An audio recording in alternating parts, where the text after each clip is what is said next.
Welcome to Mineral Talks Live, the monthly live mineral webinar that brings you in-depth and in-person interviews with mineral people from around the world. Mineral Talks Live is brought to you by a joint effort among the Mineralogical and Geological Museum at Harvard University, the SMMP, and Blue Cap Productions. Tune in on the first Wednesday of every month and stay connected to your mineral world. Now, broadcasting live from beautiful Honolulu, Hawaii, the land of aloha, ukuleles, and shakas, this is Mineral Talks Live.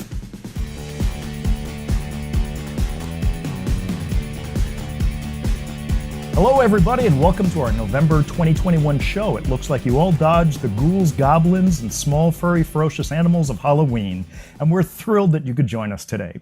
For those of you tuning in for the first time, don't flip the channel because you just found Mineral Talks Live, the best hour-ish mineral talk show on the internet. Today is Wednesday, November 3rd, and welcome to our show. Mineral Talks Live is the monthly mineral talk show where we sit down with people from all facets of the mineral world to learn about what they do and who they are.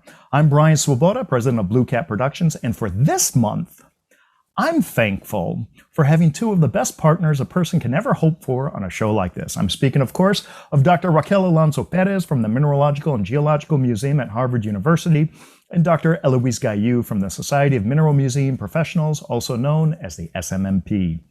This is our 55th show, and throughout it all, we've been incredibly honored to sit down and chat with some of the best curatrix, curators, collectors, dealers, miners, researchers, artists, and media people in the mineral world. I think it's obvious we're having a great time, and we appreciate all of you who have been along for the ride. Without you, we wouldn't have a show, and the first Wednesday of every month would be just like all the others. So thank you for watching. Click the subscribe button below, and be sure to tell your friends about the best mineral talk show in the world. Now, one thing about this show that's unique is that this isn't just a conversation between me and my guests. All of you get to be part of the show by participating through the chat feature or the Q&A feature, both of which are located at the bottom of your Zoom window. The chat feature allows you to type messages to everyone watching the live show. As we're all about community, when you first sign on, go ahead and fire off a hello to everyone telling us where you're from. Also, if you have general thoughts or comments during the show, this is where you can post them and interact with each other while we're talking. Usually our guests and I aren't able to read those comments, but never fear. Raquel and Eloise will be very active in the chat area and may even interject a question or two to us during the interview. So now, what if you have a really burning question and you want to ask, but it's a little bit off topic from what we're discussing at that moment? Well, in that case, go ahead and type it in the Q&A section and we'll do our best to get to that at the end of the show. Finally, at about 40 minutes into the program, you'll see a window pop up on the screen asking a bunch of questions and that's our Quick Fire 5 segment. This is where we get to see how well you know our guest. And yes, we play along too, as we're not even sure of all the answers to the questions we ask.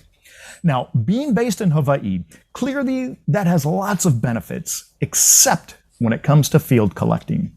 There's the old joke that Hawaii only has one worthwhile mineral, peridot, which my buddy Eric DiCarlo and I have pretty much disproved. However, the belief still exists. And that brings us to today's guests. One of the things we have in common is that we both live in states where the diversity of minerals is underrepresented. So we're kindred spirits in a way, and based on what you're about to see, I think you're all in for a nice surprise. Representing the land of enchantment, our 47th state, ladies and gentlemen, please welcome Dr. Virgil Lueth of New Mexico. Virgil, how are you? I am fantastic today, Brian. Thank you very much. So glad to have you on the show. Great to be here. Fantastic. Now, Virgil, as you know, with all of our guests, we like to start the interview by kind of going back in time a little bit and getting to know how you first became interested in minerals in the first place. Can you tell us a little bit about the background there? Well, for the most part, I grew up in a small town in western Wisconsin, and I spent a lot of time out in the woods. I was hunting and fishing and enjoying nature all the time. There it is. That's Spring Valley, Wisconsin, home of the largest earthen dam in the Midwest. And there's the little town itself. Down in the lower right is the high school I went to. My house is on the left side of that photo, up on the top of the hill. We got to look down into it. Right up in here, right? Right up in there, yeah. Yep. So, and when we were talking yesterday, Brian, there is a little bit more town that kind of goes up the valleys on each side. Everywhere a valley comes in, the town spreads out a little, but it's only about 1,000 people. Yeah, and that where your light is on the top, on the north end, that's Mines Creek. And I'll tell you about that in a little bit. But anyway, I grew up in this small town and on the rocks. This is Shakopee dolomite, caps the ridges, has little bugs in it with crystals that are brown and sparkly, kind of like a youngite from Wyoming, except it's brown. And they were fun to pick up, but I never had much thought about that. It wasn't until I went to high school, and well, actually, maybe the next picture will also help us here. In third grade. All right. In third grade, I went to the tourist attraction in Spring Valley, Wisconsin called Crystal Cave. It's the longest cave in Wisconsin. It's been a tourist cave for a long time. And in third grade, everybody at Spring Valley High School or Spring Valley Public Schools would go to take a field trip down into the cave. And in the cave, they had a number of things. In fact, they had a mineral collection down there. That was the first time I'd ever seen something other than quartz or calcite or dolomite or sandstone. And it had some beautiful little pieces. They even had a black light display. And so as a third grader, I found it just totally amazing, and the geometry of them. And I thought it was really cool, but I'd never really acted on it or anything like that. It wasn't until I went to high school. Oh, but yeah, let's go to the next picture too. Another reason I got into geology, and it's that giant brick tower. It's actually an elevator that used to feed the iron ore into a blast furnace that was located in Spring Valley in the 1920s and 30s. There actually was a thriving iron mining industry going on in here, residual iron ore deposits. They're mostly surface mined and things like that. And that's the last remaining object from those days. And it sits there right next to our football field. That's the high school football field? A high school football field. And that what's the mascot for the high school? Yeah, it's the press box, where when I was a senior in high school, I filmed the games for the coach using a super 8mm film camera. See, Virgil, there's something else we have in common. You were doing filming back then. Way back, yeah, and I dropped it pretty good. I wasn't very good at it. Oh, okay. Virgil, what was the mascot for the high school? They are the Spring Valley Cardinals. The Cardinals. The Redbirds. Yeah, Redbirds. And they were really good football teams when I was in school. They were state champions a number of years in a row of the small school variety, of course. And so, the old mines in the area, when we were out hunting or hiking around, we'd look at these things, and they were always fascinating to look at that something happened a long time ago that I didn't get to see in live action. So then after I graduated from Spring Valley High School in 1977, I went to the University of Wisconsin at Eau Claire, the university about 45 miles away, further east into Wisconsin. Spring Valley is actually about 45 minutes east of St. Paul, Minnesota. So it's a small town, but we weren't very far from the Twin Cities, and a lot of people commuted to that place. So I went to Eau Claire, and there my freshman year, I was still a business major. I went to be a business major and found it excruciatingly boring, but I still was trying. But that spring, the outdoor club took a backpacking trip to Big Bend National Park in Texas. And when I backpacked for a week down there, I totally fell in love with the Southwest and the desert. And I also I also realized in retrospect that I saw these great rocks, these great formations, and I just wanted to know more about them. Mm-hmm. And so when I got back, I decided to enroll in a geology class in my sophomore year as an elective. And instead of taking rocks for jocks, I decided to take the course for majors, which I never regretted. I just enjoyed it completely. And by the time that semester was over, I had decided that I need to change majors. And so I took summer school and night school throughout the rest of my career, still graduated in 4 years, but I have twice as many credits as I need. Wow. And so then once we went to, we both graduated. My wife, Lisa, is also a geologist. We met in geology class. And at first we really didn't think much of each other, but eventually we got acquainted, and now the rest is history after 39 years of being married. Congratulations. So after 39 years, how often do you still say, babe, we rock it? I try to say it every day if I can remember. Good for you. Yeah. So anyway, after we went to Eau Claire, we both graduated. I hung out an extra semester for Lisa to finish. she started a year after I did in college. So I delivered pizzas for a while and took classes in extra classes so I could keep up in my geology. I took geochemistry and things like that. And then Lisa and I both decided to apply to graduate schools, and we applied all over the Western United States. But one of them that I expressly wanted to apply to was the University of Texas at El Paso. Everybody, we call it UTEP. It's the old Texas College of Mines. Go Miners. That's how you do it. There you go. Right on. And so Lisa goes, oh, I don't want to apply there. I've been applying all day. It costs $40. It costs $60. All these places are, we don't have that much money. And I was reading the stuff and I said, no, Lisa, it's free. There's no charge to apply. And so she goes, and being the practical person she is, she says, well, it does no harm then if we don't, it can't pass that up. And turns out when we were offered positions or student scholarships there, they basically gave us twice as much as almost any other university did. So we ended up going down to El Paso. After a stint with the USGS, we worked in the U.S. Geological Survey for a summer out in Washington State, up on the Colville Indian Reservation. We were mapping up there on a project. There was Mount Tolman was a Maui deposit that they were trying to develop.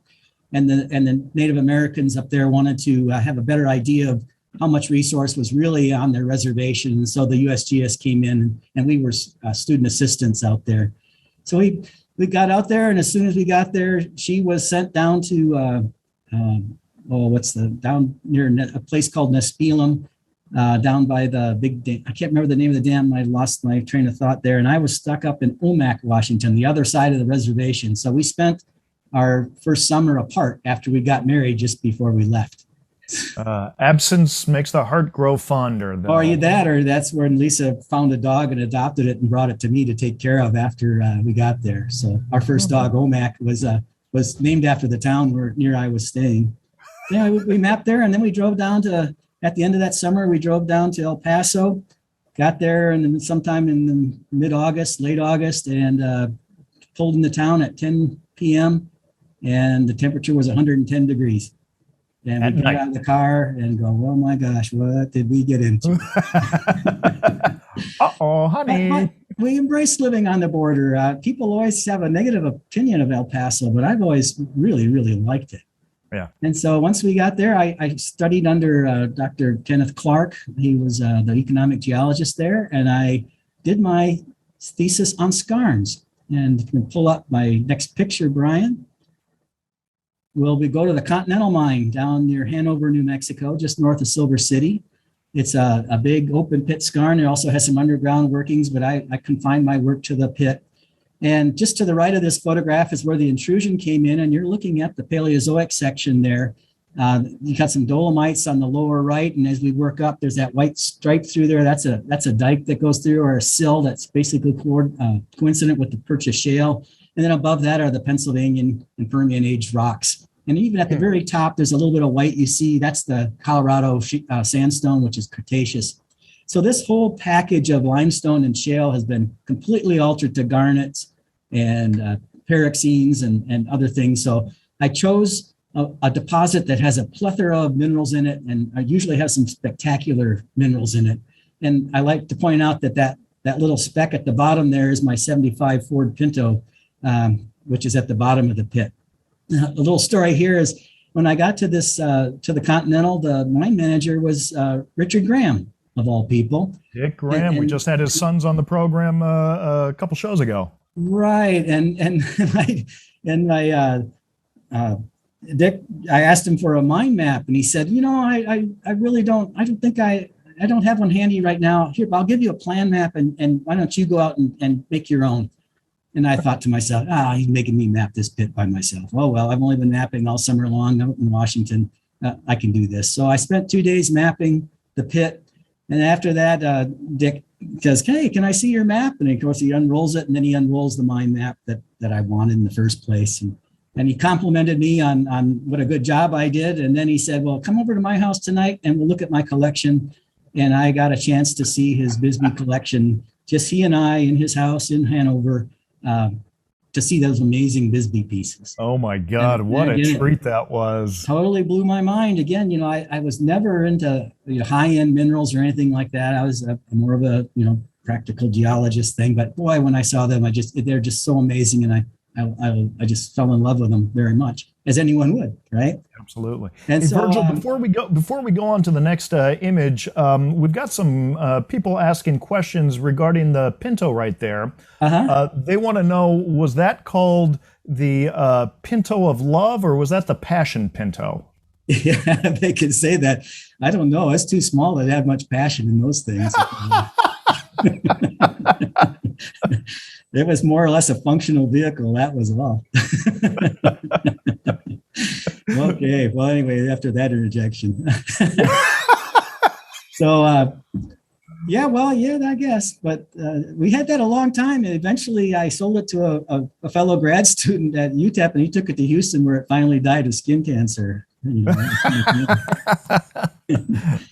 then after I got my master's degree, I was looking for a job in the mining industry, but it was at a real downturn at the time. Mm-hmm. So one of the professors there, Dr. Philip Goodell, he convinced me to stay on and do a project down in Julcani, Peru, looking at sulfur salts. The idea was that sulfur salts could be studied and maybe behave like amphiboles and could be used as petrogenetic indicators of temperatures and pressures and phenomenon that go on during the mineralization scheme. So I picked a picture of an enargite that is on the market today from the Arkenstone. If you could flip that, and that's those pyrite coated enargites. And the reason I picked this one out expressly is that my advisor, Phil Goodell, was responsible for getting a lot of these out during the 1970s when he was a PhD student at Harvard and doing his dissertation on Julcani. And so I was doing my dissertation on Julcani and studying sulfur salts and found out some really interesting things. And so again, Phil was an avid collector and had a really nice collection. And so there again, I was immersed in associated with a person who really had a passion for minerals and beautiful minerals. And it seems like this theme keeps coming back, these collections, minerals, beautiful things that I resisted for a time, but eventually I succumbed. I had a little collection of my own. It was strictly, mostly self-collected, mostly with teaching in mind. And so I took it with me to my first job. Interestingly, when I finished my PhD in 1988, I was looking for jobs. And the job here at Tech was open, and I applied. I also applied to a number of other universities. I always believed in kind of where I came from in Eau Claire, that I wanted to teach. I wanted to go and teach at a university, a teaching university. Right. And that was kind of my goal. But I applied to this job, but it wouldn't close for like 2 months. And I was offered a job at Tarleton State University in Stephenville, Texas, a Texas A&M school, 2 months before this one even closed. And so I withdrew my application and went to Texas with my wife and my 3 kids, because we just had our baby, and the last one came as a pair. So we had 3 little kids under the age of 3. So we had to go where the paycheck was. And we went to Tarleton. It was a great situation. They hired Lisa also on the faculty. And I enjoyed teaching there. I had a lot of good times. I got some grants. I would work on the summer on my research, and then I would teach during the year. But then I got about 1993 in the spring, I was promoted to associate professor and tenured. And about a month after that happened, I got a phone call from Phil Goodell again saying, "Virgil, your dream job is open at New Mexico Tech. The mineral job is open." And I go, "Oh man, I've always wanted that job. It sounded so cool." So I applied, and that's how I got to Tech. Next picture, even when I was in Texas, I was constantly coming back to New Mexico. And this is a group of students and adults who I came back to give a talk to a thing called the Celebration of Our Mountains in El Paso, where you go out and take people out to look at geology. And I'm tasting that funny look on my face as I'm tasting the turquoise, of course.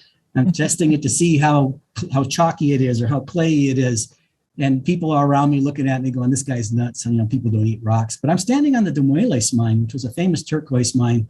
And every time I had a chance, or Lisa and I had a chance, we'd come back to New Mexico. So coming to this job at Tech was always a high, was always something we had talked about. When I first applied for the job, before I went to Texas, Lisa didn't think she could go to Socorro. She'd been there for the symposium that we've had, and I gave a couple talks at previous symposia, and she goes, I just don't know if I can live in that place. Socorro takes a little bit of thinking. A little bit of getting used to. Yeah, but it's a wonderful place. You're out in the wilderness. You can go out anytime, go anywhere, and people are wonderful. It's just small. And so we came back all the time whenever we could to New Mexico. And then once this job came open the second time, Lisa said, let's go. Let's go. Yeah. And when I came here and took this job, Lisa then got a job in the Argonne Geochronology Center. She's an igneous petrologist, so she started working in a very famous laboratory here where they date rocks using the argon-argon technique. So it worked out for us both to keep our professions going, and both of us here at the Bureau of Geology.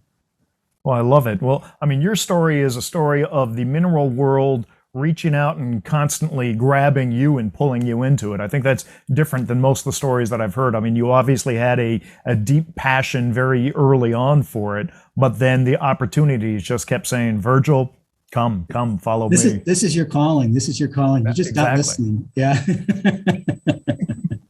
Yeah, but Brian, I really love geochemistry, and when I was just learning about geology from my high school geology teacher, Jean Lundquist, who was a scientist at 3M, before she was a teacher, she took us on this geology trip.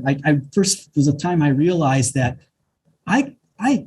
the science of the earth, what a great thing. It's a little physics, it's a little chemistry, and there's a little art to it and things like that. And I just thought, man, what a great thing that I could be able to do. And, being a forensic science, the objects are there. You just have to figure out how they got there. Right. Absolutely. And so minerals became the natural focusing on geochemistry, minerals are what I work with. Right. And so that kind of leads me. My research has always been about minerals. In fact, even in Texas, like there's nothing to collect in Stephenville, Texas, really. Mm-hmm. You have to go to Lampasas or go all the way down to the Llano. But I ran across a neat little project that had to do with microbes, creating submicron magnetite in people's water wells. And I got this real quick. It kind of looks like this. This is a jar of that. And there's the magnetites on the bottom here. This is settled out. When you shake it, it takes a long time for this to come out. So if this came out of your pipe, you wouldn't like it very well. It's all black. It doesn't hurt you. Okay. So anyway, and so studying submicron magnetite was really a cool thing. And geomicrobiology was something I'd never thought of before. And so I found a project to do down there with minerals that are really tiny, but very interesting. Incredible. Well, now, Virgil, this year in Denver, you gave a fantastic presentation on the exploration into the causes of color and fluorites for the Denver Gem and Mineral Society. Now, that was a great presentation. And for those of you who weren't able to attend, Blue Cat Productions was on hand, and we recorded the presentation. We'll be releasing that video soon. But based on your presentation, it would be understandable if someone were to say that your favorite mineral is fluorite. However, they'd be dead wrong. In fact, your favorite mineral is something that has far fewer colors, and I'm referring to jarosite, which is basically rust. Tell us about what's so interesting about rust. Well, Brian, I hate to correct my host right away, but I just want to say that I don't have a favorite mineral. They're all special to me. Like my children, they're all very special in their own. But no, jarosite, the greatest mineral on this planet and on Mars. That's all there is to it. If you could show a picture, here again, it's this Phil Goodell keeps coming back. My advisor, I love him very much. And there's this little mine down in southern New Mexico, right on the border, called the Copiapo jarosite mine. It was mined for this yellow jarosite, which was used in paint pigment back in the 1920s and 30s. And this is a picture of the wall on at the ends of one of the levels underground. And you can see that it's just massive amount of jarosite. Well, most jarosite forms from the weathering of pyrite. And, it's left over behind, and it's often mixed with gypsum and goethite. But there's just massive jarosite, tremendous amounts. And those black things you see in there are actually chert clasts that didn't get replaced. The limestone completely got replaced by jarosite, but the chert clasts are still surviving and stuck in there. And you're looking right at a fault. That's why that line goes down the middle and the hammer's lined like it is. And so this is a massive deposit of jarosite. And Phil goes, Virg, or he called me V'ger. Hey, V'ger, why don't you date that stuff? You got an argon lab and all that stuff. And he said, well, what a great idea, because this is really a remarkable deposit, and really unusual. Casey Dunham, when he first described it back in the early 1900s, called it a remarkable deposit of jarosite. And so we tried to date it, and it came out with really excellent results, really excellent results. But another curious thing, though, every time I analyzed it with, I did an X-ray on it, I'd always find fluoride in the pattern, although you could hardly ever see any fluoride in the mine. And that bugged me for a while. And then I also hooked up with Bob Rye at the U.S. Geological Survey, and who happened to be working on acid sulfate minerals at the time, doing stable isotopes. And so this jarosite, you talk about this being Mineral Talks Live. Well, actually, the mineral started to talk to me. The jarosite did anyway.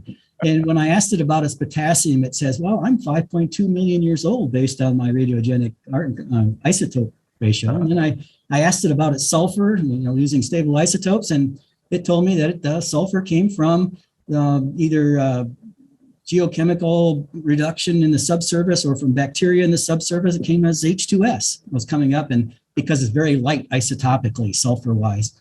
And then I asked it about its oxygen and hydrogen and using stable isotopes there. And it said the water came from rainwater that got down deep in the basin and came back up. And so it was being circulated in these large circulation cells in the Rio Grande Rift where we live.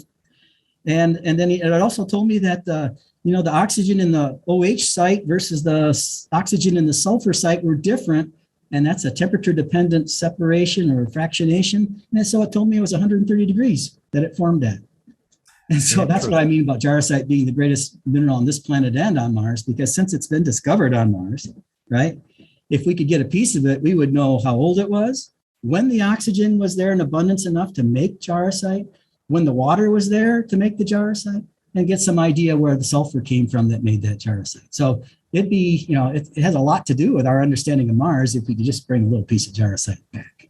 All right. And that's fascinating, because when you and I were talking earlier, I was asking you, couldn't you analyze Martian meteorites to find the answer there? But you said that no, because there's no way to determine if there's any jarosite in the meteorite. If that was from Earth or from Mars, it would basically be a contaminated specimen. Yeah, you wouldn't know if the jarosite was formed here or on Mars, for that matter. Yeah, and these jarosites here that we're talking about at the Copiapo deposit were actually a different kind. They're hydrothermal. They're high temperature. They're not weathering jarosites. That was a main contributed thing that we contributed there. And one day I was working in the museum in the Hansenberg case, and there was a specimen there of fluorite and jarosite in quartz. And that's when the light finally went off in my dim head. I thought, oh my gosh, it's just a matter of scale. Copiapo has fluoride in it too. It's just, I don't see it. But Hansenberg has more fluorite than jarosite. And once I realized that, and the light went off, I said, I'll go to every fluorite deposit along the rift and see if I can't find jarosite in them. And we did. We can find, looking at where in the sequence of mineralization it happened, we found more jarosites and dated all the deposits up and down the rift. And that's what kind of led us to what we did. And it made it more useful. Hydrothermal, sour gas hydrothermal jarosite is what we call it. And it's a lesson to be learned. I let Bob Rye name the stuff, and he said, oh, let's call it sour gas. And then everybody calls me Dr. Sour Gas now. Right? So you got to be careful. Can't even trust. All right, so there's the hidden origin behind Dr. Sour Gas for those of you who are wondering. It's not methane. That's right. So, if real quick, I should show them the Martian landscape there, Brian, sure. and the blueberries and things like that. There we go. And so jarosite's been associated with something like this up there, and that's why it'd be really cool. I've done a few things with NASA on meetings and stuff, but that'll happen in about 20 or 30 years. I just have to be patient, and maybe it'll be gone when I get back. And I'd like you to show me the next slide, because I want to introduce you to someone. This is my wife, Lisa Peters. She's working in the Argon lab, and we're out in the field here in the Magdalenas, and she's sitting on a manganese oxide vein with calcite, and you see the hammer sitting on the calcite. It's another non-traditional mineral that we decided to start dating, is cryptomelane. And in these deposits, whenever you get right at the interface between the black manganese and the white calcite, is typically where we find the mineral cryptomelane, which is potassium manganese oxide. And we'll go ahead and take the next picture. It'll show you a close-up of a kind of a pretty one. Okay, there's cryptomelane. All right, sitting on some rhyolite. That's a black fuzzy thing. And again, this time we approached this subject or this topic a little different. We knew the age of mineralization where this sample came from. This sample is about as big as your palm. It's from the Luis Lopez Manganese District, which is about 6 miles from where I'm sitting, to the south of Socorro. And based on cross-cutting relationships and age dating of rocks and faults there, we knew that the age of this cryptomelane should be around 6 million years old. Having known an age based on independent geologic constraints, we took it to the Argonne lab and dated it, and lo and behold, it came out 6.2 million. So it came out exactly right and kind of validates the use of cryptomelane age dating. And cryptomelane is associated with all the hot springs up and down the Rio Grande Rift. From up north all the way to the south, we can find manganese deposits here. So over the last few years, we've been studying the age and duration of these geothermal systems using cryptomelane age dating. And again, now recently they found manganese oxides on Mars, and it's become hip and trendy to look at manganese oxides now. So I've always been lucky enough to be working on something that I was curious about at the same time something develops on Mars, and that is kind of cool. So let's go to the next slide, Brian, and kind of segue to, yeah, there we go. That fluorite that blue halite that was there earlier, that's from Carlsbad. And that's the original thing that got me, there you go, interested in the color of ionic crystals, right? And we did some experiments on these things. We tortured them a bit. We blasted them with shortwave light, and we heated them. And the blue coloration is quite permanent, but the purple coloration is not. And so most of the research on this kind of coloration says it's caused by colloidal sodium in these structures. And because of its permanence, that's kind of how it works. So, and the sylvites are the white crystals. Those are potassium chlorides. And again, potassium. Potassium is radioactive, right? All potassium is radioactive. So it's been dosing these halites for a long time, and they're Permian in age. So that's been like at least 300 million years. So they've been getting a high dose of radiation. That's what we think it turns them blue or causes the colloidal things to happen. So taking the next natural step, of course, to take it to fluorite, which you popped up there just earlier. And this is one from Hansenberg. It's a hexoctahedron sitting on top of quartz. It's about the fluorite crystal is about the size of a golf ball. Okay. And the coloration there. And so that's what got me into what was causing the color of fluorite. So I've been developing these concepts of form and color just on the side, because in a museum, you have access to such a diverse collection of minerals that you can see so many things that other people don't get to see. You have to travel around to see them all, whereas they're all kind of gathered together. And so that the museum and research really go together, because you have the ability to look at a lot of things and test a lot of things and explore variations that are very hard to find except in a museum, of course. All right? Sure. Now, speaking of the museum is hosted at the Bureau of Geology and Mineral Resources. So tell us about the institution. What does it do exactly, and what role does the museum play in that?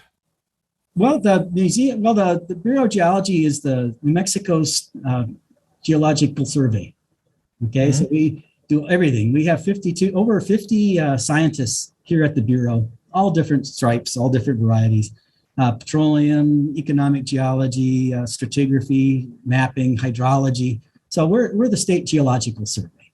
But the museum existed long before the Bureau of Geology did. In fact, the museum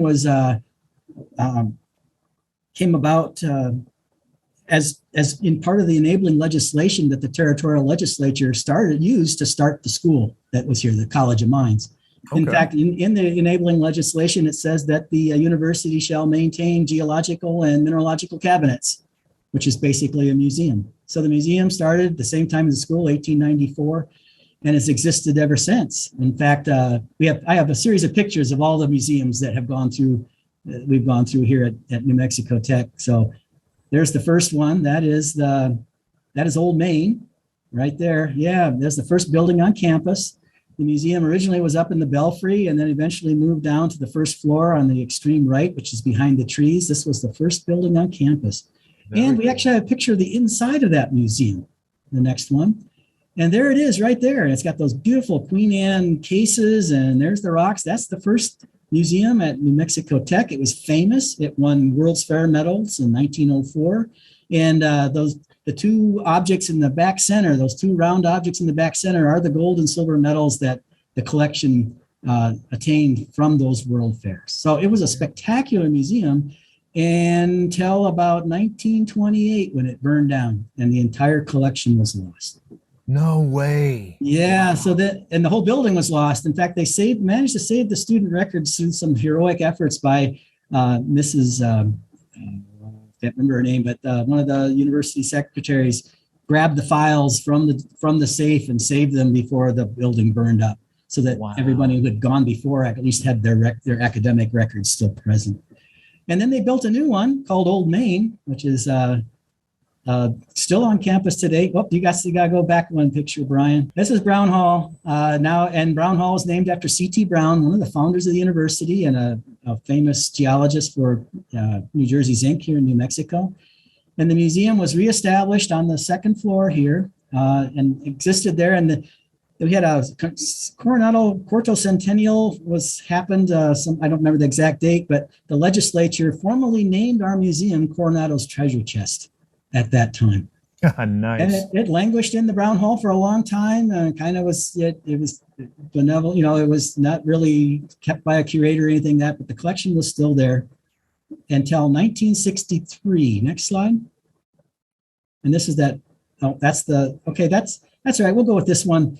This is the collection that when the Bureau took over the collection in 1963, it became part of the New Mexico Bureau of Geology. The museum formally was folded into the Bureau, which actually started in the 1920s. This is an interior view of that museum. This is the museum that I came to in 1994.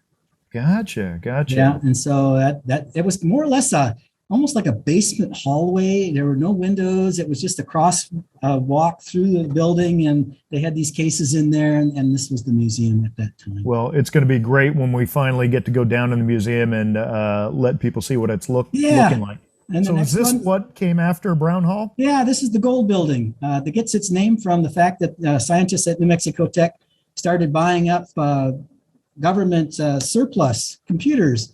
And then they rendered the computers and took the gold out of them and built this building. They called it the gold building. Of course, that's illegal now. So anyway, but this is the gold building. It looked like you see it says Mineral Museum and the Bureau and the State Mine Inspector. My office was downstairs on the right. And then up on the top right, there is the classroom. And then the museum was to the left. Let's go in the museum real quick. A real quick story. It's going to be quick. When I first got here in July 4th, 1994, my boss, Chuck Chapin, told me he's going to send me to museums all over the West, and I was charged with creating a policy manual for the museum. And so I did that. And then the second thing he told me I had to do is he threw some plans at me and some floor plans all rolled up and said, "Oh, and by the way, we didn't tell you this during your interview, but you'll need to design a museum with the help of an architect. And you're going to do it really quick because we're going to build it in a year." And so this was the gold building footprint. And so next slide, it shows you what we did. That's the interior of the gold building. On the front left there are sales cases. And as you walked in were these walk-in cases that you could get in through the back and work on. And then the cases on the back wall there were different mining districts. I modeled these cases after a German paleontological museum. In amongst the stuff here, when I inherited my job, was a little booklet about a paleontology museum in Germany, and this was the case design they had, and I liked it a lot. So and that brings us to the museum, and this is what the outside of it today. Yeah, this is the 2015. We moved into the new Bureau of Geology building. It actually has a dedicated museum space for the first time, not something renovated. And when you come up to the main entry to campus, we're right on the front corner. We can't be missed. The old building was in the middle of campus. People had a hard time finding it. This one's front and center. right on the corner. It's got a park in front of it, lots of parking for our visitors. It's a wonderful facility. And the next place, we kind of glimpse of the interior before, but when you look in from the atrium, this is what the museum looks like inside. And you notice a lot of that beautiful light coming in. We usually don't let that happen. This was for photography purposes. You don't want sunlight on your minerals, right? So we did this just for the photographic effect. It doesn't always look like this. But anyway, that's our museum. When you first look in the door, and my office is up there. Those windows at the top, that's where I'm sitting right now, is up in my office. And in a short time, I'm gonna walk out of my office and take you to some sites on top, and then we'll walk down into the gallery. Virgil, why don't we start that right now? I know that you have to switch cameras, and maybe while we're doing that, Raquel and Eloise can launch the poll, and then we're going to go for a tour of the museum. And let me tell you, this is absolutely a fantastic tour. I think you're all really going to enjoy this very much. So Virgil has got an Android phone on a gimbal, and we're going to switch over to that shot as soon as we've got that ready. And let's, Raquel, Eloise, let's turn off his mic on the computer, and we can hopefully get his mic going on the portable. Virgil, I don't think you have your mic on the portable yet. Mute. There we go. How about now? Okay. Yep, we can hear you fine. All right. Well, I'm going to walk over to this window. I've got a beautiful second floor.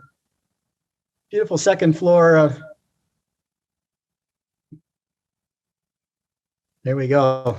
Well,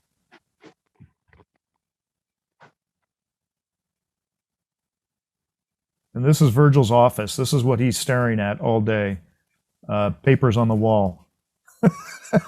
there. That's better. Okay. I thought I muted it, but didn't. And from my office, I'm looking across the Rio Grande Rift. Wow. Full of faults, things like that. Anyway, it's a beautiful place, Socorro. Now we're going to walk over to one of our rooms. And this is, I think you guys will like this. This will be a real treat. Now, this is horrifying to me as a curator. This is our education room, and it's a mess. That's because we're busy getting ready for our silent auctions at the Mineral Symposium we're having in less than 2 weeks, and we're staging things here. And we're also in the middle of processing a collection that was recently donated to the museum. And all those cases I just panned, including all these boxes here, are part of this collection. It was a gentleman who lived in Albuquerque, and he collected since the late 1940s all the way up until almost the 1990s, as far as we can tell. So this is an amazing time capsule of collecting. And he collected a lot, of course. And in some of these boxes, like I want to show you this. Here is a box full. I didn't have my sound coming back to me, so you might have been talking and I didn't do anything. No, we're just listening to you. All right, and so like here, this is a rhodochrosite from Sunnyside. This is a box full of rhodochrosites. They're all numbered, it looks like. How many rhodochrosites have you added to the collection? Well, I'm not sure exactly how many there are here, but there's another one. There's a box of silver, box of smithsonites from all over, and other things like I gotta show you this. This is a drawer of Hansenberg linerites and barotientites. No kidding. Oh, probably self-collected. There's some evidence that he collected with Gary Young, a famous collector here in New Mexico, ran this Southwest Minerals store up in Albuquerque. And wolfenite, anyone? Now, those are wolfenites. Is it just from the U.S. or is that also from Mexico? Mexico, U.S., Southwest. Wow. Spectacular things. And then he also liked to polish agates. And so we have a phenomenal collection of agates. This is just one drawer of perhaps 20. My God. And he also polished azurites. He also has drawers of azurites. Those are galenas and stuff. But anyway, pretty amazing. And these kinds of donations are really important to our museum because we use them in order to generate a lot of our funds in order to acquire other specimens. We'll talk about that a little later. And then over here is our reserve collection room. And you can see that we keep them in steel lane cabinets. They're all individually locked. This is a high security area. Only Kelsey, my curator, and I have access other than the director of the Bureau. And how many pieces do you have in the collection? We have over 20,000 pieces that have been cataloged. So now I'm going to step down the stairs. You saw this earlier, and I'll look down the museum. There we are. And now I'm going to go down the stairs and not hurt myself. But on the way, we're going to pass our little ichthyosaur here that's on the wall. It's from Germany. We have a few fossils. We have a modest fossil display. And now I'm going down and looking into the atrium, or the entryway of the museum, as we go past Fred Vilda's paintings that we were graciously donated to us from Marty Zinn. Fred's a real treasure. And this is Kelsey's office. And this is we call the Chino copper guillotine. Is Kelsey in there? Can we say hi to her? I'm going to hopefully run into her here somewhere. Obviously, she's not there right now. But look how busy she is. Her office is a mess. And then now I'm walking along the front of the museum, and these are our sales cases. We sell mineral specimens in order to generate funds to build new cases, to buy new specimens, things like that. Now, Virgil, you and I were talking about this yesterday, and that's quite unusual for a museum to sell pieces from their collection. But you have a very ironclad policy when it comes to donations. Why don't you share that with the audience? Yeah, well, we only accept donations without restrictions. And we tell all our donors that some of the pieces in that collection that are coming to us may be sold or will be sold. And if they don't like that idea, then we tell them that we will not take the collection, because this is the only way we can, efficiently get new things as well as be able to survive. Kelsey gets half of her salary from museum sales. She doesn't get, only half of her job is hard money. And so these are important things to us. Now, to me, that is a very practical approach, as storage is always at a premium, and people, if they donate collections and expect it to you to store everything, if they're not really things that you need in the museum, it becomes a problem for you. And this seems very practical. You can release things back into the mineral world. There's no behind-the-scenes shenanigans going on, and it benefits the museum, which means it benefits all of us. That is correct. It's worked very well for us these 27 years I've been here. When I first got here, our museum only had $400 in a checkbook. And as soon as the administration realized that we had a checkbook, they had kittens and took it away, but they established a funding mechanism that allows us to do what we do. And that also allows you to purchase new specimens, and we're going to see a case a little bit later of new acquisitions, but it gives you funding to go out and purchase new specimens, so you don't rely on donations, correct? That we love donations too, but we don't have to rely on them. So there's Kelsey. Exactly. Everybody was wondering. Hey, Kelsey. Good to see part of you. She's our award-winning curator. Right on. All right, what are we looking at here? Kelsey took a case up to Denver when I couldn't go one time, or at the same time to set up. So she set it up, and that's the only time we've ever won the educational award from the Denver. So I've never been able to do it. Yeah, there's life telling you something right there. That's exactly right. I'm going to introduce you here to one of our most famous specimens, and that's the C.T. Brown Smithsonite. Wow, that is humongous. Very large.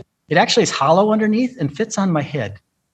Kelsey has a picture of that. Okay. I was going to say $100 for a photo, but since it already exists, I would draw. And then next to it is a super big barrel from up by Las Vegas, New Mexico, in the Sangre de Cristos. It was given to us by Frida Gruninger. She's a little old lady, and her husband was managing the ranch up there, and they hauled it down the mountain, and it was Frida's rock. And also another one I want to show you is the thing we call the ice cube, perhaps the largest blue halite in captivity, given to us by Phil Simmons, one of the guys who brought them out. That is amazing. That's one of our kind of our famous things. And this is a case of New Mexico minerals. It just says, minerals of New Mexico. There's really no rhyme nor reason to the how we have things set up. They're just randomly distributed to show the fabulous diversity of mineralogy that is New Mexico. We're a tectonically active place. And because of that, we have a lot of diversity in our minerals. Being in the Rio Grande Rift and geologically active, it's a great place. And this is here's another mineral I want to show you. It's a slab, but that there is the first specimen that we dated cryptomeline from, right there, just because we could. And then here's our new acquisitions case. Early when you see it, this case was donated to us by Marty Zinn for this purpose. And so we have all of our new pieces in here. One of the newest ones we've just gotten. I'm going to shake this a little bit. I got to take something off here. Excuse me. All right. I'm sorry. Okay. There is a Savarite from the Marilani Hills, a recent acquisition. That's a nicely sized Savarite right there. It is. And here's a beautiful Ludlamite, Vivianite, and Pyrite from Peru, given to us by Joan Masagué, one of our benefactors here in the museum. And so you can see, and then we have some specimens from alums, donations, and some of them we purchased.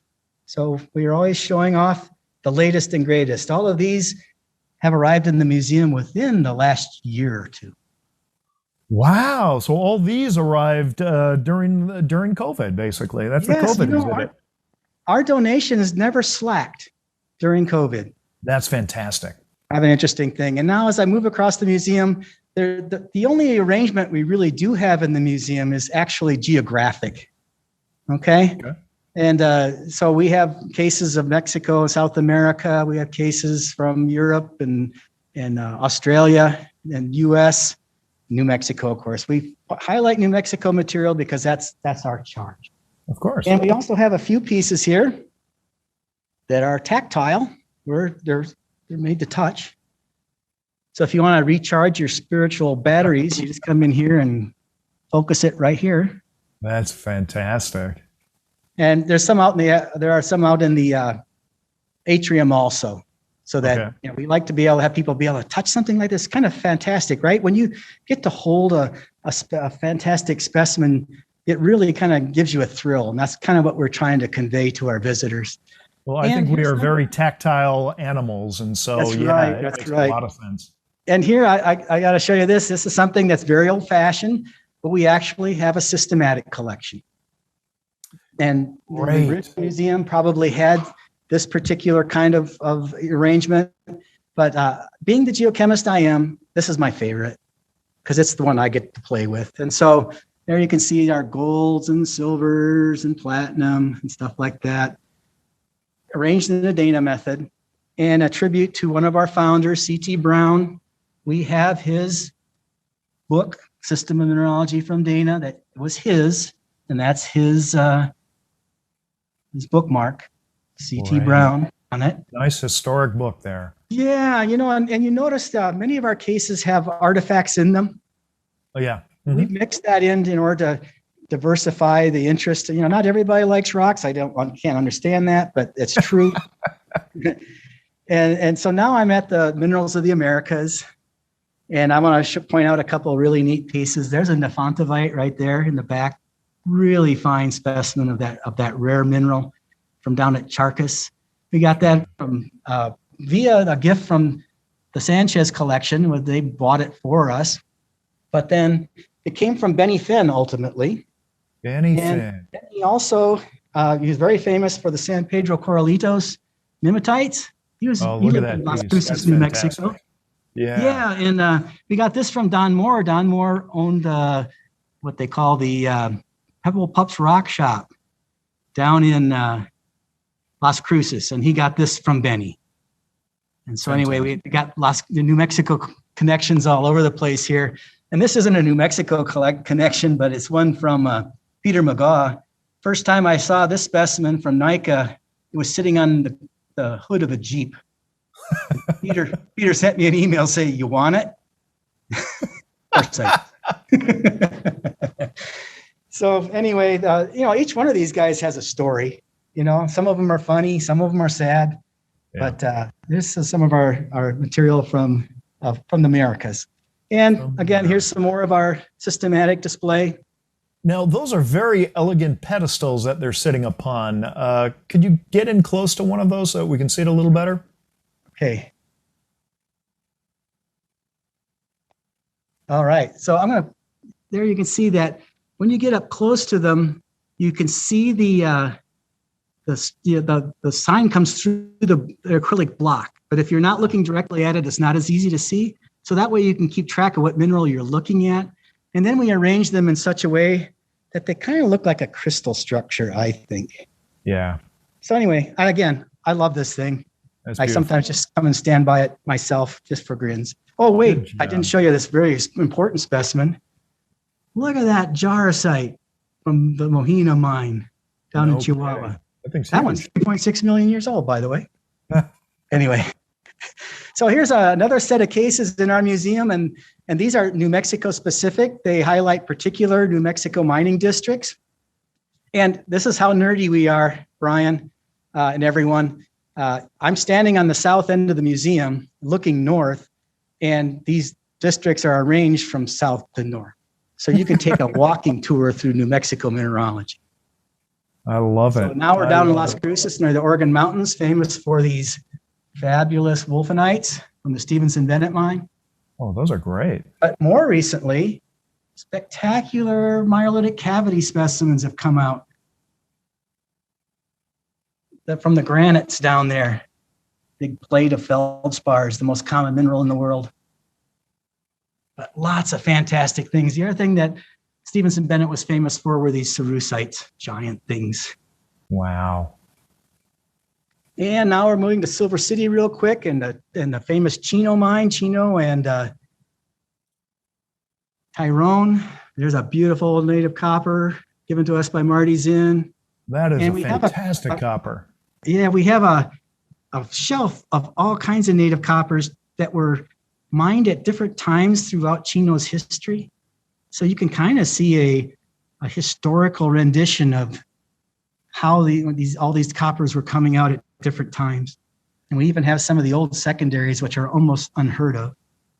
And this is one of the things that I remarked on when we were going through this yesterday. I had no idea of the variety of copper that had come from New Mexico. And just look at this, the breadth of shapes and crystallizations. It's fantastic. It's quite amazing. And then we're here at Hanover Fierro. These are specimens from the Continental mine. There's a nandrite specimen from the Continental. I didn't collect that one, but I saw things like it when I was in the mine with Dick Graham, and some other specimens, the famous argirites from the Hanover mine, Hanover number 2. And it was also famous for these beautiful cadmium smithsonites. Beautiful. And then we're in the middle of the state now, about 40 miles east of where I'm standing right now is Bingham, Blanchard, or Hansenberg, famous for these great fluorite specimens, exotic secondaries like spanglite, Groschenite, and of course the best ones, the giant linerites.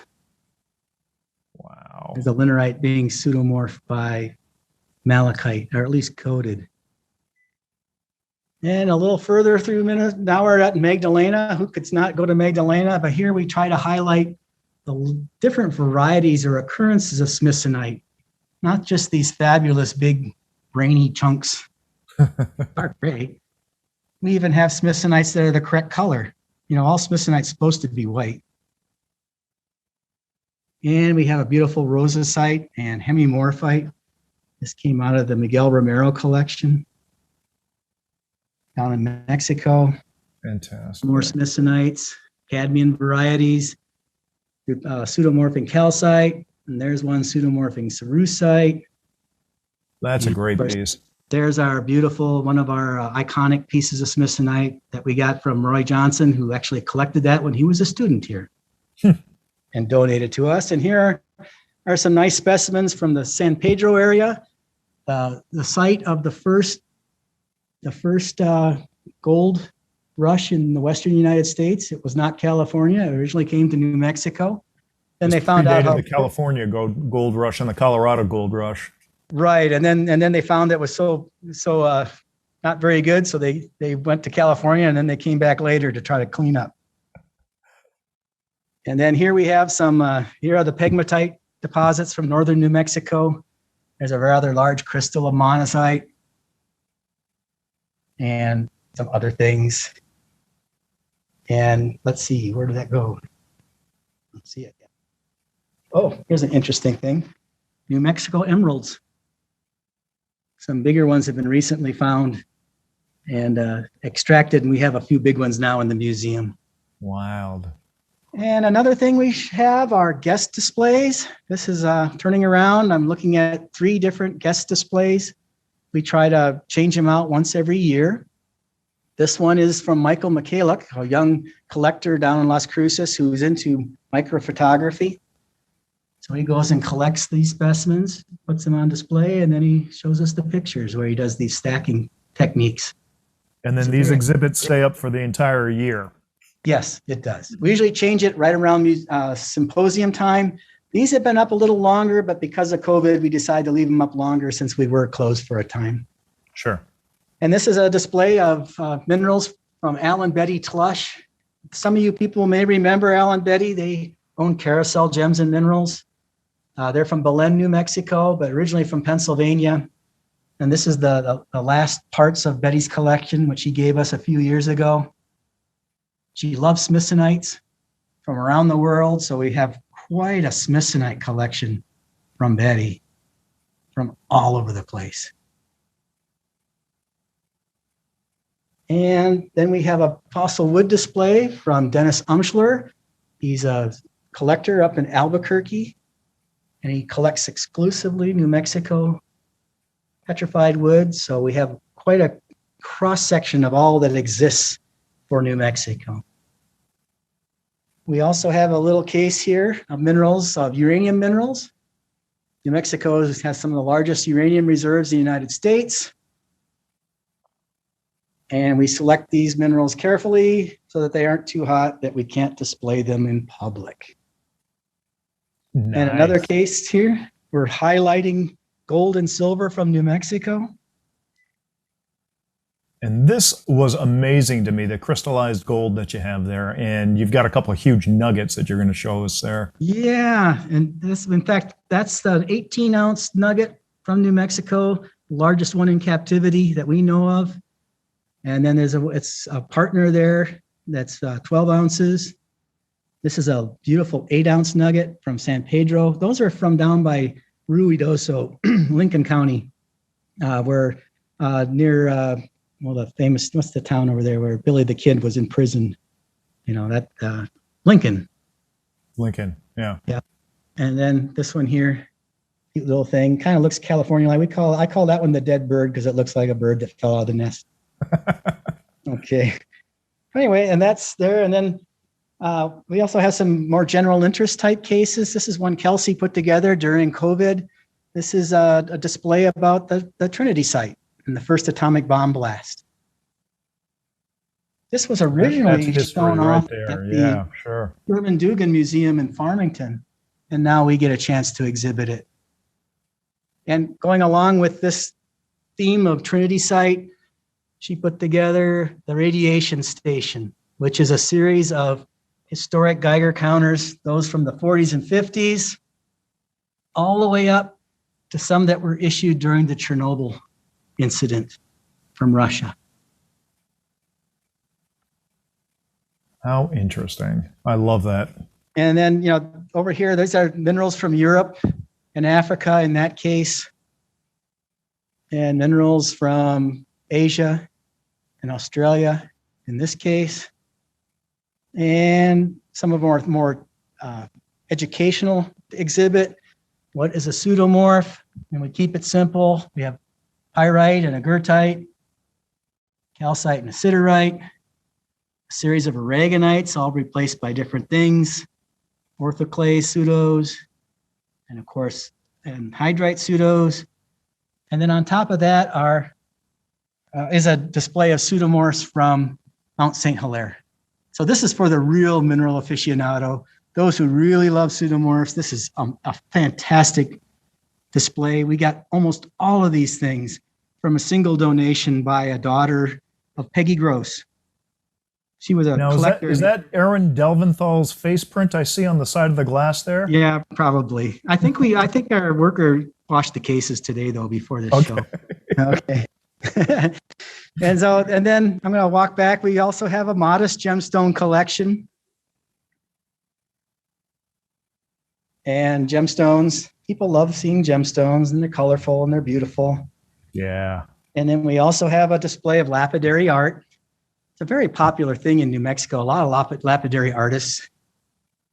And the significant things in this case is that might be the world's largest sphere of Kelly smithsonite.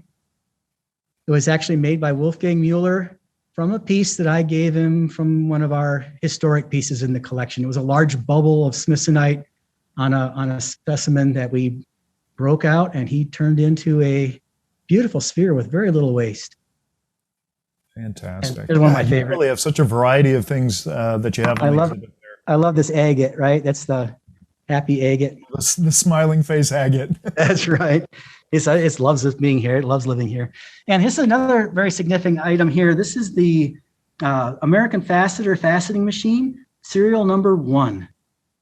Al Tush, who I mentioned before, and his brothers started this company, the American Faceter, and they basically, in a lot of ways, popularized faceting for the general public.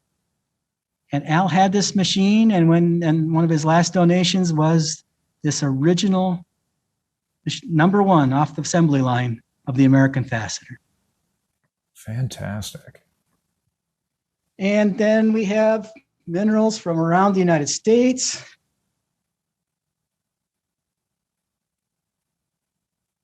Many different varieties, as you can see. Again, we didn't arrange them in the 50 states. I try to get one mineral from every state, however.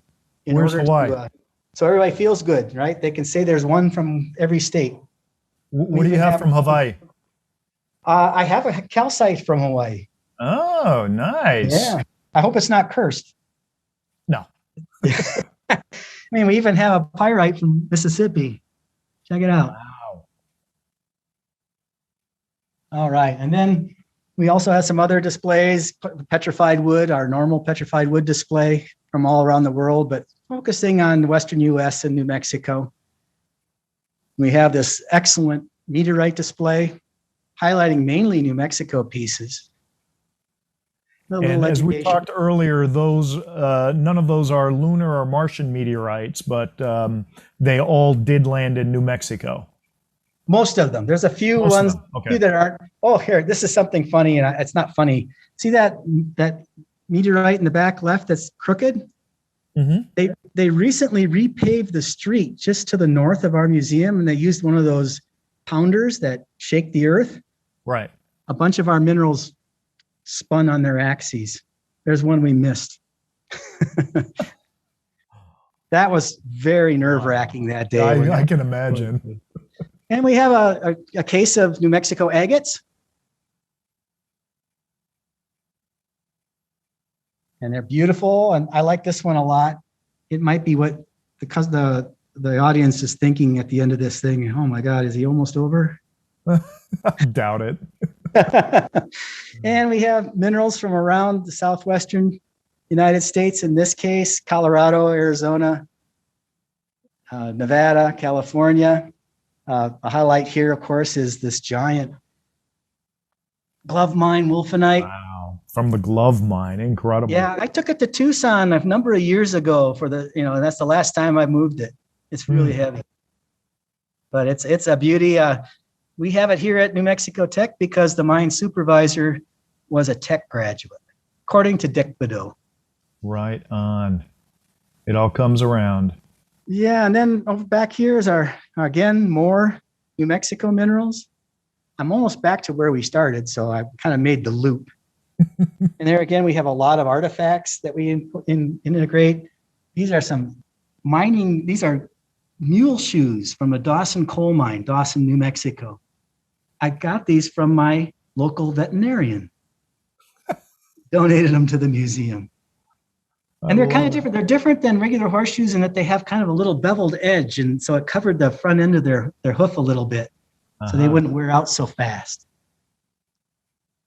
And of course, we have wonderful specimens. Here's a beautiful fluorite from Pine Canyon next to some azurite roses from the Copper Rose Mine. Great. Here's a really neat piece of turquoise from the Porterfield workings down at Tyrone, and a commemorative spoon from the World's Fair that he attended in 1904, I think, in 1903. 1904. And that's him on the spoon, by the way. That's Porterfield himself. He always wore that silly hat. Ah, gotcha. At the top of the spoon there. Yeah. And then, of course, other fluorites from different places. These are some cave needles from Stanton Cave. You no longer can collect those. I mean, really, look at the variety of stuff from New Mexico. It's amazing, isn't it? And there's even some really weird things. There's a kyanite from up at La Madera, which is up by Ojo Caliente. You know, nothing like the Brazilian stuff, but very interesting little fans. Mm-hmm. And I got to show you the ugliest specimen on the collection on display. That hexagonal looking thing, which is a cyclical twin of cordierite from up by the Harding mine. And I think it kind of summarizes how we feel about minerals in New Mexico. We want to show a lot of variety and a lot of examples of how diverse our state is, mineralogically speaking. Absolutely. I think you've done a fantastic job there. Thank you. And the last one I want to show you is this case here of turquoise from a gentleman named Rex Nelson in Albuquerque. I knew Rex the first time I went to Texas, El Paso. I met him in the early 1980s. And he'd come in and talk to Phil Goodell about collecting and things like that. And so he was collecting his life, and he made a kind of an effort to collect turquoises from almost every place in New Mexico. Wow. And he asked Kelsey and I to come up to his house and look at his collection one day. And when we were pulling drawers open, I saw these turquoises that just blew my mind. They're all from, guaranteed to be from New Mexico localities. And I'm not usually a pushy guy, really. And I feel very uncomfortable asking people for things, although I guess it's my job. But I said, Rex, that's such a fabulous collection of turquoise. Would you consider giving it to the museum? And he said, I thought you'd never ask. Great. So there we go. A quick little tour of our facility. That's fantastic. I know there are a lot of comments going on about people just dying to come down and visit the museum. But now, Virgil, there's the rumor that you are about to retire.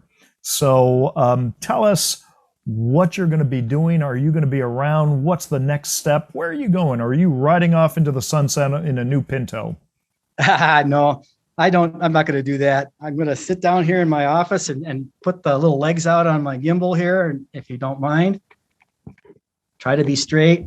Try to tip it the right way. All right. So, no, I'm not going to go anywhere. Great. My wife and I have a 7-acre place of irrigated farmland out in the Rio Grande Valley. Lisa has horses. We have chickens and ducks and turkeys, and we have dogs and cats. I love this part of it. For something, Lisa was hesitant to come here in the first place, but ultimately we've come to really love this place, and we want to stay here. And my kids, my twins are up in Albuquerque, and got a granddaughter up there, and my other daughter is down in Las Cruces. We're about as centrally located as we can get to those guys. So we're gonna hang out here, and hopefully, I've been told that I will be made emeritus, and I'll still have the ability to work here in the museum and finish up some projects that I haven't quite finished yet. That's fantastic. And you're going to continue with your role on SMMP?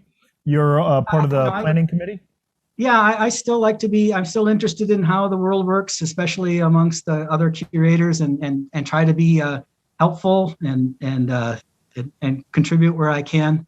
I've watched a lot of people who've retired, and often, as you get retired, your interests change and you kind of drift away. But maybe if I drifted away by that time, no one will remember me anymore. No, I'm sure that would never happen. Hey, Virgil, we're about 15 minutes past the hour, so we are running long, but we are at the point in the show called our Quick Fire 5. So you know how this works. I've got 5 questions I'm going to ask you. There are 2 answers to each question. Each one of your answers is correct. We're going to see what the audience said and see how well they know Virgil Lueth. Are you ready? Oh, sounds like a game show. Yes, it pretty much is. So just... I'll give you 2 responses, and just the one that you resonate with quickly or most strongly with, that's the one you yell out. Well, okay. You don't have to yell, but you understand. Okay. So question number 1, favorite drink, margarita in the Tucson desert or hot chocolate in the Rocky Mountain? I'd have to go with the margarita. Margarita. Good choice. Question number 2. Your preference in shoes. Are we talking sandals or are we talking boots? Oh, no, I'm a flip-flop sandal guy or a running shoe. Love it. Okay. Question number 3, minerals, the shapes of calcite or the colors of fluorite? Oh, I definitely have to go with the colors of fluorite. It has a more chemical basis. There we go. Okay. Nerdy. There might have been a little hint in that presentation that you gave in Denver. Question number 4, your ideal night out, a movie theater or a live concert? It'd probably be a live concert. I really have a hard time paying attention to things. Okay. What kind of music do you like? Oh, I'm really into this indie rock stuff right now. Rock on, man. Sirius XMU is my favorite station right now. Good deal. Okay, so that was about a night out. What about a night in? Is it TV and popcorn or a book by the fireplace? That's probably TV and popcorn. TV and popcorn. Love it. Okay. Fireplaces That's are nice going to do it. I'm sorry, what's that, Virgil? Hey, books and fireplaces are nice too. I'll do both. Yeah, I hear you. Okay, so Eloise, do you have the answers that our audience has provided for our questions? Are we ready? Yes, we are. Okay, question number 1, drinks. Margarita in the Tucson desert or hot chocolate in the Rocky Mountains? Virgil went with the margarita. What did our audience say? Margarita in the Tucson desert. I think that's always the one to pick anyway. Okay, well, Tucson's happening next year, so let's let the margaritas flow. Question number 2, shoes, sandals or boots? Virgil went with the sandals. What did our audience say? The wrong one, boots. And I think that's the only wrong question. Wrong answer, at least. Let's keep going. Okay. Question number 3, minerals, shapes of calcites or color of fluorites? Virgil chose the colors. Colors of fluorite, of course. It was obvious. Yeah. Okay, great. Night out, movie theater or live concert? Virgil went with a live concert. Live concerts, yes. Oh, not bad, not bad. And the final question, night in, TV and popcorn or book by the fireplace? No, this one was wrong as well. Book by the fireplace, but people were not wrong because Virgil chose both of them, so it's fine. Okay, all right. So 3 out of 5, that's not bad. When you see Virgil in Tucson, go ahead, buy him a margarita and compliment him on the color of his sandals. There you go. Raquel, Eloise, how are we doing with Q&As? Are there questions that Virgil can answer?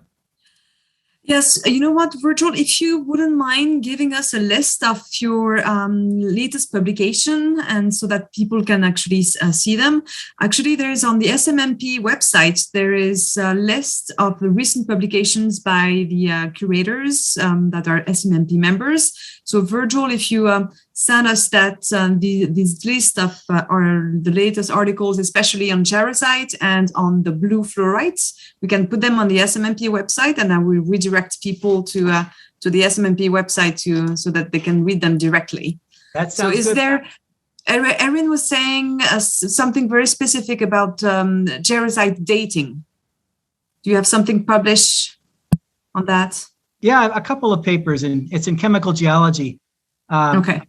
It was with it's the sour gas hydrothermal jar sites where we first published the dates, and then I had another student, Kim Samuels Crow. She published a paper in chemical geology for her master's about the techniques of dating jarosite that are mixed with clays, like from up at Cuesta. So, but also my entire CV is on our website here at the Bureau, geoinfo.nmt.edu. And you can go to my staff page, click on my staff page, and there's a link to my CV. Perfect. That makes life easier. So you know what? Erin answered most of the questions. So thank you very much, Erin. You did all the job already. And there's only one question left pretty much. Who does your labels? Is it from a computer? Do you have a computer model or something?